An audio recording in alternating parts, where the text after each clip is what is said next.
ਅਸੀਂ ਕਈ ਵਰਿਆਂ ਤੋਂ ਵੇਖ ਰਹੇ ਹਾਂ ਕਿ ਜਨਾਬ ਹਰ ਜਗ੍ਹਾ ਤੇ ਸੂਬਾਈ ਹਕੂਮਤ ਹੋਵੇ, ਵਫਾਕੀ ਹਕੂਮਤ ਹੋਵੇ, ਹਰ ਜਗ੍ਹਾ ਤੇ ਜਾ ਕੇ ਇੱਕ ਜ਼ਰਾਅਤ ਦੀ, ਕਿਸਾਨ ਦੀ ਗੱਲ ਕਰਦੇ ਨੇ, लेकिन ਜਿਹੜੀ भी हुकूमत होंदी है वो हूआं तो करती है, लेकिन अमली तौर के उत्ते कोई ऐसे इकदामात, ऐसे फैसले दिखाई नहीं देंगे जिहदे नाल एहसास होवे कि वाकई कोई हुकूमत जिहड़ी है वो संजीदा है। इस टाइम जिहड़ा है वो पंजाब की ज़राअत की असीं गल करांगे अज। पंजाब की ज़राअत की ते वफाकी हुकूमत के किरदार के बारे की सूरत हाल है? जी बहुत शुक्रिया रिजवान भाई। मैं पिछले 2.5 साल तो इको ही गल कर रहा कि गंदम सारी फसलों का इंजन है। अगर गंदम की फसल ठीक होएगी, उसका रेट अच्छा मिलेगा तो बाकी फसलें भी अच्छी हो जाएंगियां। एक गंदम की वजह नाल असी बाकी सारी फसलें तबाह कर बैठे हैं। तुहाडे सामने है इस वक्त आलू के हालात देख लो, गोभी देख लो, गाजर, मूली, मटर, तमाम फसलां सर रुल गई ने। फसलां नहीं रुलियां, काश्तकार रुल गया एक्चुअल, और काश्तकार की पूरी फैमिली रुल गई। इस वक्त यकीन कर लो कि काश्तकार तो मरिया पिया बिल्कुल ही। काश्तकार का कोई पुरसान हाल कोई नहीं। हुकूमत का पता नहीं लग रहा सानू कि बैरी है, अंधी है, हुकूमत देख नहीं रही, सुन नहीं रही, काश्तकार के हालात नहीं देख रहे, अपने मुल्क के हालात नहीं देख रहे, अपने मुल्क की मैशत नहीं देख रहे। अज लम्हा फिक्रिया है इतना बड़ा कि तुहाडी चावल की एक्सपोर्ट $4 बिलियन तो घट गए $1.9 बिलियन ते आ गई है। यानी कि तुसी ये देखो कि $1 बिलियन बाहरों लैण वास्ते असी IMF के पैर फड़ने हैं, बाकी मुल्कों पैर फड़ने हैं, जाके पूरी हुकूमत रियासत जाके उन्होंने मिन्नत कर लेते। अपना सिर्फ चावल है असी $2.1 बिलियन का एक साल नुकसान करके बैठे हैं। इस तरह बाकी चीज़ों की अगर एक्सपोर्ट लवो, मिर्च की एक्सपोर्ट साड़ी 90% घट गई है, साड़ी मक्की की एक्सपोर्ट 70% कम हो गई है, साढ़े फ्रूट वैजिटेबल की कोई 40% कम हो गई है। यानी कॉटन की इंपोर्ट को 300% इजाफा हो चुका है। असी कितने खड़े हैं इस वक्त? ये तो कुदरत ने सानू इतनी खूबसूरत धरती दी सी कि असी आप नहीं बल्कि पूरे मिडल ईस्ट नू, अफगानिस्तान नू, सब नू खिला सकते हैं। एक फ्रूट बास्केट है, लेकिन असी इन्हू तबाह बर्बाद कर देता है। मैं रिजवान साहब तुहानू ना अज एक बड़ी अहम चीज गल करना चाहना जी कि मैं हुकूमत की तरजीहात दस है, सोच दसना चाहना जी। इस वक्त सर इस वक्त इन्हां 3-4 सालों के वफाक साडा सैकटरी फूड सिक्योरिटी 13वां आ चुका है। वह भी आरजी है, चार्ज है, कोलों 13वां नहीं है, 13वां जी।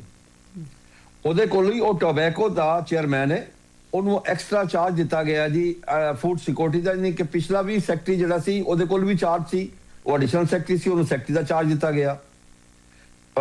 ਬਲਕਿ ਇਸ ਤੋਂ ਪਹਿਲਾਂ ਜਿਹੜਾ ਇੱਕ ਆਇਆ ਉਹ ਸੈਕਟਰੀ ਇੰਡਸਟਰੀ ਸੀ, ਉਹਨੂੰ ਵੀ ਚਾਰਜ ਦਿੱਤਾ ਗਿਆ। ਯਾਨੀ ਕਿ ਸਾਡੇ ਸੈਕਟਰੀ ਤਾਂ ਚਾਰਜ ਤੇ ਚੱਲ ਰਿਹਾ ਜੀ। ਕਿਸੇ ਨੂੰ ਚਾਰਜ ਦੇ ਦਿੱਤਾ, ਕਦੀ ਕਿਸੇ ਨੂੰ ਚਾਰਜ ਦੇ ਦਿੱਤਾ, ਇੱਕ ਤਾਂ ਹੀ ਹੈ ਜੀ। DPP डिपार्टमेंट ਜਿਹਦੇ ਜ਼ਰੀਏ ਇੰਪੋਰਟ ਐਕਸਪੋਰਟ ਹੋਣੀ ਉਹ ਤਬਾਹ ਬਰਬਾਦ ਹੋ ਗਿਆ ਜੀ ਬਿਲकुल ही। ਉੱਥੇ ਨਾਨ ਟੈਕਨੀਕਲ ਲੋਕ ਬਿਠਾ ਦਿੱਤੇ ਗਏ, ਔਰ ਮੈਂ ਉਹਦਾ ਡੇਟਾ ਫਰਾਹਮ ਕਰ ਸਕਣਾ 2020 ਤੋਂ ਲੈ ਕੇ ਅੱਜ ਤੱਕ ਜਦ ਟੈਕਨੀਕਲ ਬੰਦਾ ਲੱਗਾ ਤੁਹਾਡੀ ਐਕਸਪੋਰਟ ਵੱਧ ਗਈ, ਜਦ ਨਾਨ ਟੈਕਨੀਕਲ ਲੱਗਾ ਤੁਹਾਡੀ ਐਕਸਪੋਰਟ ਕਮ ਹੋ ਗਈ। ਮੈਨੂੰ ਇੱਕ ਯਾਦ ਆ ਰਿਹਾ ਜੀ, ਇੱਕ ਇੰਡੀਅਨ ਆਰਟਿਸਟ ਸੀ ਸਮੀਤਾ ਪਾਟੇਲ, ਉਹਨੂੰ ਕੈਂਸਰ ਹੋ ਗਿਆ। ਉਹਦੀ ਮੈਂ ਇੱਕ ਅਖਬਾਰ ਸਟੇਟਮੈਂਟ ਪੜ੍ਹੀ, ਉਹ ਲਿਖਦੀ ਹੈ ਕਿ ਜਦ ਮੈਨੂੰ ਮਾਲੂਮ ਹੋਇਆ ਕਿ ਜੀਵਨ ਕੀ ਹੈ ਤੇ ਮੇਰਾ ਜੀਵਨ ਰਿਹਾ ਹੀ ਨਹੀਂ ਹੈ। ਤੇ ਜਦ ਸਾਡੇ ਸੈਕਟਰੀ ਨੂੰ ਪਤਾ ਚੱਲਦਾ ਜ਼ਰਾਤ ਕੀ ਹੈ ਤਾਂ ਜ਼ਰਾਤ ਹੀ ਨਹੀਂ ਹੁੰਦਾ। ਯਾਨੀ ਸਾਡੀ ਹੁਕੂਮਤ ਦੀ ਇਸ ਵਕਤ ਇਹ ਤਰਜੀਹਾਤ ਨੇ ਕਿ ਅਸੀਂ ਦਿਨ ਬ ਦਿਨ ਦੇ ਵਿੱਚ ਮਾਰੇ ਜਾ ਰਹੇ ਹਾਂ। ਫਿਰ ਕੱਲਾ ਕਾਸ਼ਤਕਾਰ ਨਹੀਂ ਮਰ ਰਿਹਾ ਜੀ, ਨਾਲ ਐਂਡ ਕੰਜ਼ੂਮਰ ਵੀ ਮਰ ਰਿਹਾ ਹੈ। कि आज काश्तकार आलू बेच रहा 5-7 रुपए किलो, एंड कंज्यूमर खरीद कर रहा 40 तो 50 रुपए किलो। अज तुम गन्ने का हाल देख लवो कि इस वक्त तमाम पंजाब की शुगर मिलों का किसी का रेट भी 450 तो उत्ते नहीं है। हाँ LP जो बाहरों परचेज करके ले आन वो थोड़ा रेट ज्यादा देंगे ने, वो फिर किराए की बातें चला जाता है। लेकिन काश्तकार नूं 450 तो वध रेट नहीं मिल रहा। 450 रुपए उन्हें पहुंच करना है, वो ट्रांसपोर्टेशन भी शामिल है, गन्ने की हार्वेस्टिंग भी है, लोडिंग भी है, सफाई भी है, हर चीज शामिल है।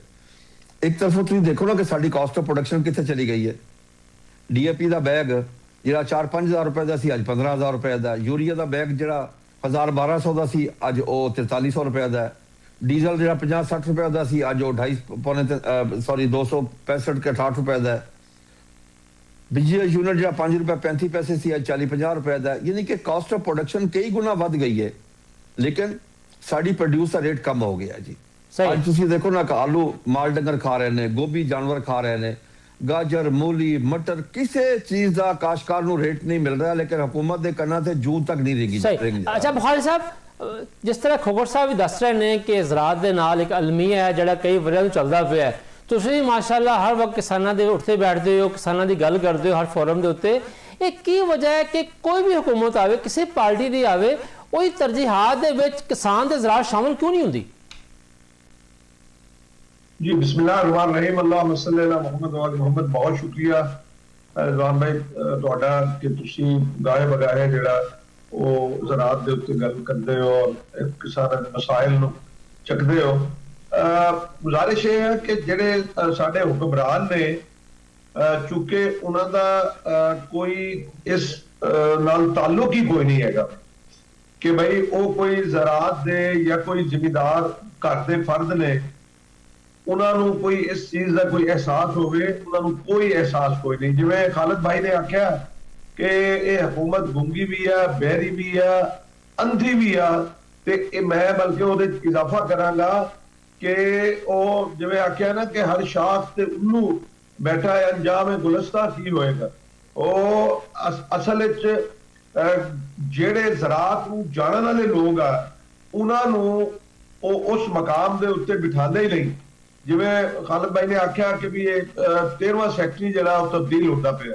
ਸਾਡੇ ਜਿਹੜੇ ਡਿਪਟੀ ਕਮਿਸ਼ਨਰ ਜਾਂ ਜਿਹੜੇ ਬਿਊਰੋਕ੍ਰੇਸੀ ਜਿਹੜੀ ਚਲਾਉਂਦੀ ਹੈ ਉਸ ਨੂੰ ਜ਼ਰਾਅਤ ਦਾ ਵੀ ਕੱਖ ਪਤਾ ਕੋਈ ਨਹੀਂ, ਉਹ ਬਲਕਿ ਉਹਨੂੰ ਕਨਾਲ ਦਾ ਪਤਾ ਨਹੀਂ। ਸਾਡੇ ਕੋਲੋਂ ਪੁੱਛਦੇ ਹੁੰਦੇ, ਉਹਨਾਂ ਨੂੰ ਪਰਮਿਟ ਦਾ ਪਤਾ ਕੋਈ ਨਹੀਂ ਕਿ ਪਰਮਿਟ ਕੀ ਚੀਜ਼ ਹੈ।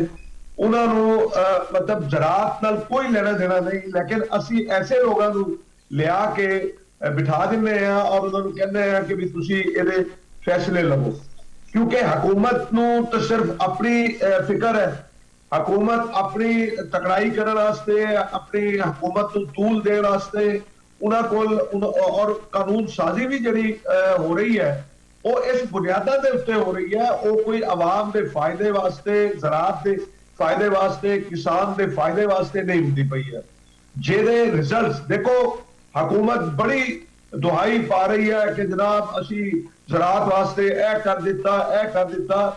ਅਗਰ ਉਹਨਾਂ ਪਾਲਿਸੀਆਂ ਦਾ ਕੋਈ ਅਸਰ ਹੋਇਆ ਤੇ ਉਹ ਇਹ ਹੋਇਆ ਕਿ ਪਿਛਲੇ ਸਾਲ ਜ਼ਰਾਅਤ ਦੀ ਜਿਹੜੀ ਹੈ ਉਹ ਸ਼ੋਬੇ ਦੀ ਗਰੋਥ 6.5 ਸੀਗੀ ਤੇ ਹੁਣ ਮਾਸ਼ਾਅੱਲਾ ਖੈਰ ਨਾਲ ਉਹ ਨੈਗੇਟਿਵ ਤੇ ਆ ਗਈ ਹੈ। ਇਹ ਉਹਨਾਂ ਦੀ ਪਾਲਿਸੀਆਂ ਦਾ ਜਿਹੜਾ ਨਾ ਉਹ ਜ਼ਰਾਅਤ ਨੂੰ ਫਾਇਦਾ ਹੋਇਆ, ਕਿਸਾਨ ਨੂੰ ਫਾਇਦਾ ਹੋਇਆ। ਮੈਂ ਤੁਹਾਨੂੰ ਦੱਸਾਂ ਕਿ ਸਾਡੇ ਜਿਹੜੀ ਗੰਦਮ ਦੇ ਅੰਦਰ ਹੋਇਆ, ਤੁਹਾਨੂੰ ਖਾਲਿਦ ਖੋਖਰ ਸਾਹਿਬ ਨੇ ਵੀ ਦੱਸਿਆ ਕਿ ਇਹ ਇੰਜਨ ਇਹਨੂੰ ਤੁਸੀਂ ਤਬਾਹ ਕਰਕੇ ਤੁਸੀਂ ਦੇਖੋ ਨਾ ਫੈਸਲੇ ਮਤਲਬ ਦੇਰ ਪਾ ਕੋਈ ਨਹੀਂ ਲੈ ਜਾਂਦੇ। ਇੱਕ ਫੈਸਲਾ ਲੈਂਦੇ ਨੇ ਔਰ ਉਹਦੇ ਬਾਅਦ ਫੌਰਨ ਹੀ 2 ਮਹੀਨੇ ਬਾਅਦ ਉਸ ਫੈਸਲੇ ਨੂੰ ਬਦਲ ਕੇ ਜਿਵੇਂ ਗੰਦਮ ਦੀ ਪਾਲਿਸੀ ਦਾ ਇੱਕ ਐਲਾਨ ਕੀਤਾ ਔਰ ਉਹਦੇ ਬਾਅਦ ਫੌਰਨ ਬਦਲ ਗਏ। ਫਿਰ और किसान ਨੂੰ ਇਸ ਚੀਜ਼ ਦਾ ਕੋਈ ਇਤਮਾਦ ਕੋਈ ਨਹੀਂ। ਦੂਸਰੀ ਚੀਜ਼ ਹੈ ਕਿ ਇਸ ਵੇਲੇ ਕਰੰਟ ਇਸ਼ੂ ਜਿਹੜਾ ਉਹ ਗੰਨੇ ਦਾ ਇਸ਼ੂ ਹੈ ਕਿ ਗੰਨਾ ਗੁਨਾਹ ਬਣਾ ਦਿੱਤਾ ਇਹਨਾਂ ਨੇ।